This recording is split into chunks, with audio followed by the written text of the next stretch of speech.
Hello and welcome back to a new IELTS Express lesson on vocabulary. We have reached topic number 8 and today we're going to talk about getting involved, the social, get that groove on. We'll be talking about nouns for forms of entertainment and verbs associated with entertainment.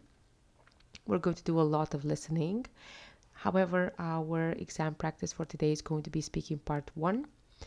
And you're going to actually practice your speaking skill, expressing likes and dislikes, using phrasal verbs, and most importantly, pronouncing the letter S.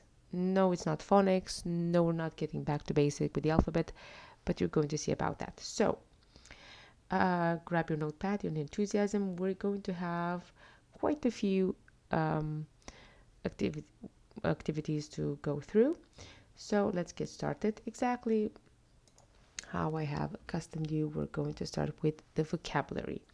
Nouns. And we've got current affairs, which is a plural noun.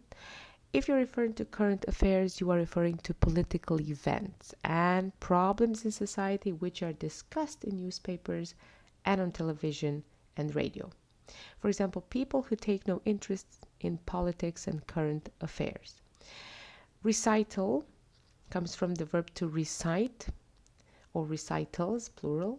A recital is a performance of music or poetry, usually given by one person. For example, a solo recital by the famous guitarist. Dramas, we all have the drama. We've all lived the drama in our lives. A drama is a serious play, so they say, for the theater, television, or radio. For example, he acted in radio dramas. Now we move on to adjectives. We got another set of 3. Amateur. Amateur sports or activities are done by people as a hobby and not as a job. For example, the local amateur dramatic society. Classical. You use classical to describe something that is traditional in form, style, or content. For example, the scientist attitude of Smith and earlier classical economists. Or instead, he found new ways of using them, but Fokine did not change the steps of classical ballet. All right, contemporary, be careful, is not contemporary, like it comes from Romania, but it's contemporary. Contemporary things are modern and relate to the present time. For example, one of the finest collections of contemporary art in the country. And we're done with the adjectives. We move on to adverbs. We got quite a few. Assemble. This is why we call the word assembly. Gather. When people assemble or when someone assembles them, they come together in a group, usually for a particular purpose, such as a meeting. There wasn't even a convenient place for students to assemble between classes. Sometimes you can use it with the preposition in. Thousands of people assembled in a stadium in Tokyo. Attend. If you attend a meeting or other event, you are present at it. Thousands of people attended the Queen's funeral. Actually, I think there were millions, if I'm not mistaken. Broadcast. Broadcast is an irregular verb, however, all 3 forms are the same. To broadcast, because it comes from the root verb to cast. To broadcast a program means to send it out by radio waves so that it can be heard on the radio or seen on television, and it goes with the preposition on. The concert will be broadcast live on television and radio. Establish. If someone establishes something such as an organization, a type of activity, or a set of rules, they create it or you introduce it in such a way that it is likely to last for a long time. For example, the UN has established detailed criteria for who should be allowed to vote.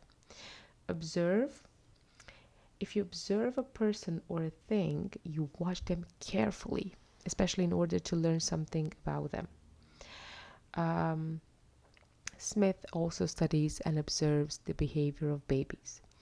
Sometimes it goes with how I got a chance to observe how a detective actually works. Organize, you can also write it with an S if you choose the British spelling, or with a Z if you choose the American one. If you organize an event or activity, you make sure that the necessary arrangements are made. The Commission will organize a conference on rural development. Participate. If you participate in an activity, you take part in it, and it goes with the preposition in. Hundreds of faithful Buddhists participated in the annual ceremony. Or you can go participate together with the verb in ing, lower rates for participating corporations. And the last one, which is actually bad, resign. If you resign from a job or position, you formally announce that you are leaving it. A hospital administrator has resigned over claims he lied to get the job. Ooh. Okay, this is the vocabulary. Again, you know that you can pause whenever you want. You can write it down however you feel comfortable. We're going to start with a little bit of a warm-up. And I would like you to have a storm in your brain. I'm going to give you 1 minute to brainstorm as many sources of entertainment as you can possibly think of. Okay, here it goes.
Okay, now time's up.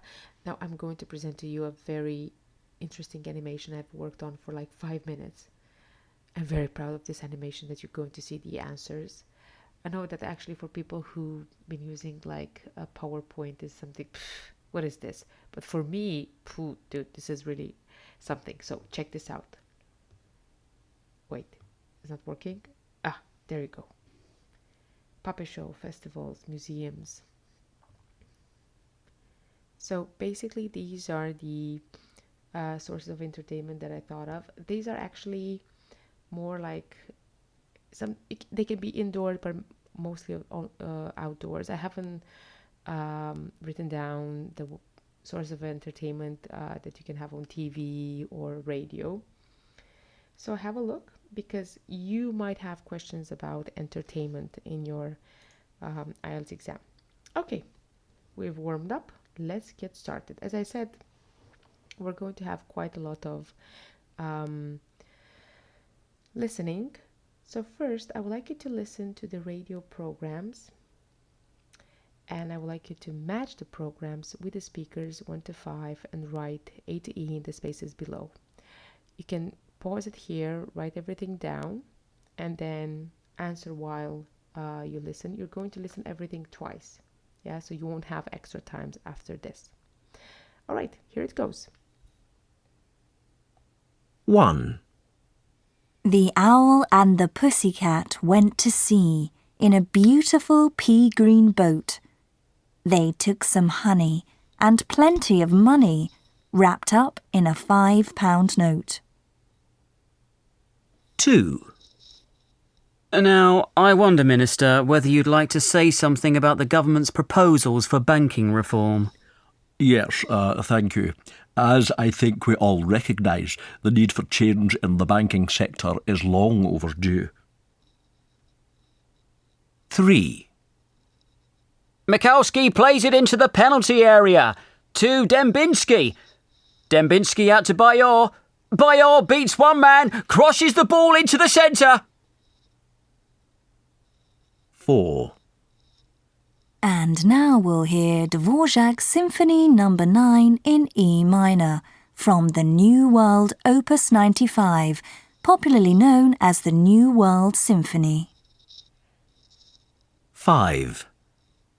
But darling, I said nothing of the sort. You most certainly did. Peter was there. He saw everything. Surely you're not going to take Peter's word for it. Uh-oh, Peter is in trouble. Okay, so you've listened to 5 different radio programs, and the answers are... Oop. There you go. Write them down. And we're moving on to the next activity, which is again another listening activity. You're going to listen to another 5 speakers, but this time they're describing their interests. And you have to indicate each speaker's interest on the left side, A to E, and form of involvement on the right side, I would say I, double I, and I, in the table below. All right? Again, you won't have extra time after the recording is done. So again, you can pause here, you can write the interest, the involvement, and you can also draw the table and then play to hear the recording. Okay, here we go. Speaker 1. In my second year, I helped set up the university radio station. It used to broadcast everything from campus news to local bands. Speaker 2.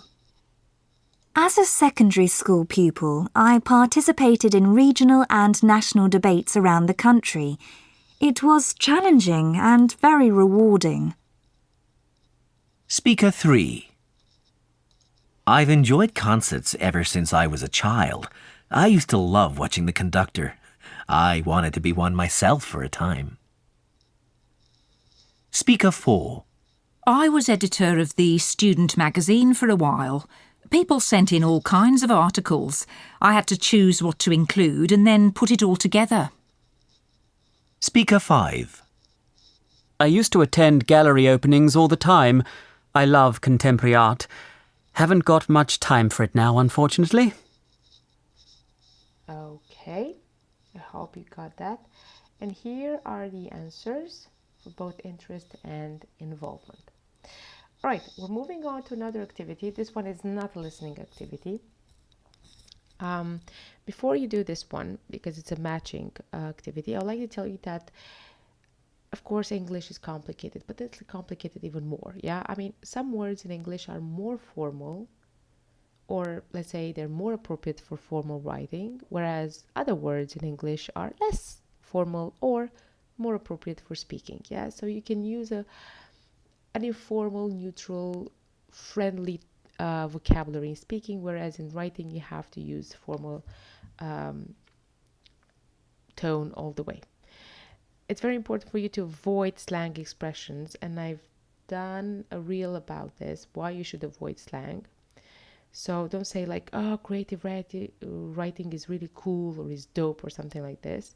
But then again, avoid very formal expressions or words which are more appropriate for writing. For example, my aforementioned interest in creative writing lasted for 6 months. Even though aforementioned is quite formal, I wouldn't recognize you using it if you make like super basic mistakes in grammar. You say men's or women's or woman's, and then you say aforementioned. You won't trick the examiner. Now, what I would like you to do is to have a look at the activity and to match the formal verbs on your left to the less formal equivalents on your right. And this is super easy peasy. I'm going to give you 1 minute for this one. Okay?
Okay, and the answers are pam pam pam pam pam. All right. We're moving on to another listening activity, but this is because it will help you with your pronunciation, with the rhythm. Yeah. You're going to listen again to the recording from activity 2. But this time you have to indicate of the verbs above each speaker uses by writing a letter A to E or a number, well, I to 5 in the spaces below. So basically the words from this activity. Yeah, if you have written them down, you are going to use them here in this activity. Okay? And since you've already listened to the recording from activity 2, this is going to be easy because it's the second recording, so your brain already knows. It's not like new. Okay? Here it goes. Speaker 1. In my second year, I helped set up the university radio station. It used to broadcast everything from campus news to local bands. Speaker 2. As a secondary school pupil, I participated in regional and national debates around the country. It was challenging and very rewarding. Speaker 3. I've enjoyed concerts ever since I was a child. I used to love watching the conductor. I wanted to be one myself for a time. Speaker 4. I was editor of the student magazine for a while. People sent in all kinds of articles. I had to choose what to include and then put it all together. Speaker 5. I used to attend gallery openings all the time. I love contemporary art. Haven't got much time for it now, unfortunately. Okay. And here are the answers. There's always a mix, yeah, of the formal verbs and the informal equivalents. Right, we're moving on to the very last activity before our exam practice. This is a pronunciation activity, and before we get started, I would like to tell you that you can definitely improve your speaking score by pronouncing sounds correctly. And as I said, English is not complicated. Let's complicate it even further. So sometimes the same letter can often be pronounced in different ways. So for example, the letter S can sound like S or like Z or Z. So S sounds like S when it is at the start of a word, for example, some. When it's doubled, such as kissed, at the start of a consonant cluster, like estate, after a voiceless sound, such as k, p, t, or kpt, like talks, and S sounds like Z when it comes after a vowel, for example, goes, or when it comes after a voice sound such as B, D, L, M, N, V, R, or B, D, L, M, N, V, R, such as leads, birds, homes, cars. Now, in this activity, you're going to listen to 9 words once only. So make sure you have everything ready. You're somewhere where you're not distracted by background noise or your mom shouting at you to go and eat the soup or something like this. And you have to indicate whether the S or the S sound is a S or a Z. And you can also practice saying them while you listen. And you can again replay the recording and practice them. Okay? Here it goes. Once only. 1. Affairs. 2. Assemble. 3. Broadcast. 4. Classical. 5. Establish. 6. Observe. 7. Orchestra. 8. Advise.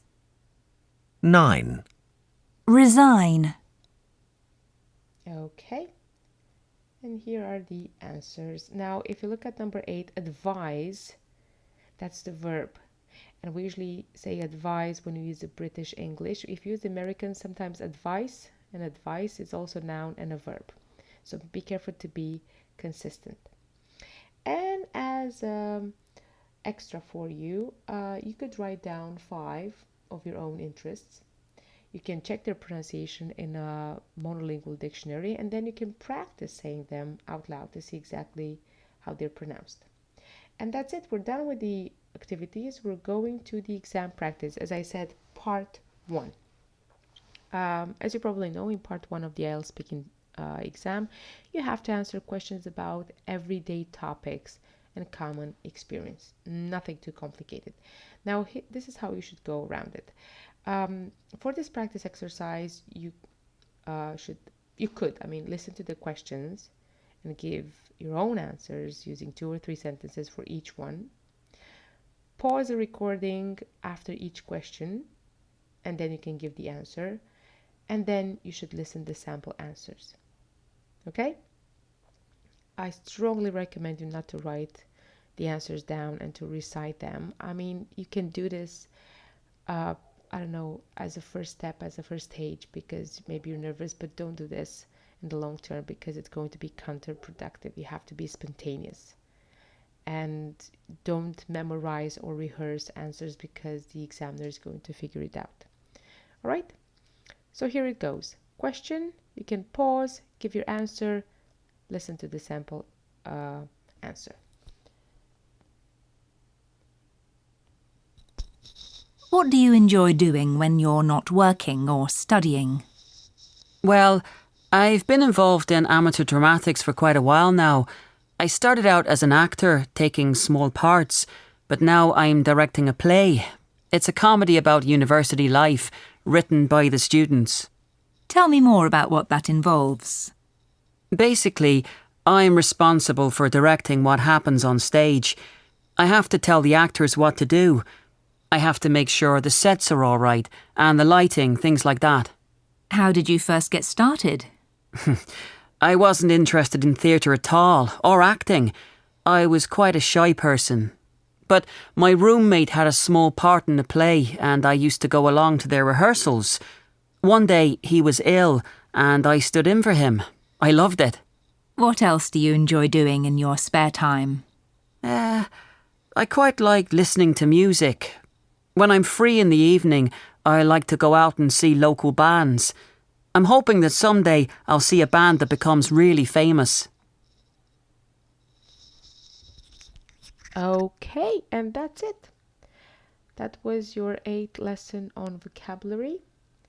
Thank you very much for having me. I do hope you have learned how to express likes and dislikes in terms of entertainment and new words referring to entertainment, and you've also practiced your speaking skills.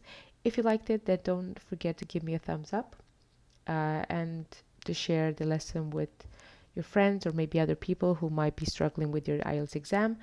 Again, thank you very much for watching. Take care of yourself. Enjoy your holidays with your most loved, or not, who knows, sometimes, because we need to do this. And see you again in our next lesson. Take care of yourself. Bye bye.